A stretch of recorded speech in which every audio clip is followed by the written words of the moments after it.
চট্টগ্রামের পটিয়া থানা পুলিশ পৃথক ও ধারাবাহিক অভিযানে শিশু ধর্ষণ মামলার মূল আসামি, চোর ও মাদক ব্যবসায়ী সহ মোট ৫ জনকে গ্রেফতার করেছে।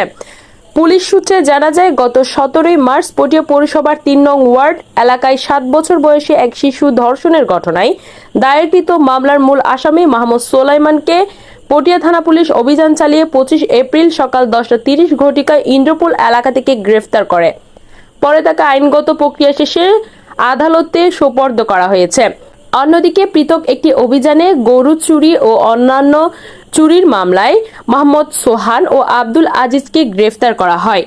তাদের বিরুদ্ধে ৪৫৭, ৩৮০, ৪১১ ধারায় একাধিক মামলা রয়েছে বলে পুলিশ জানিয়েছে।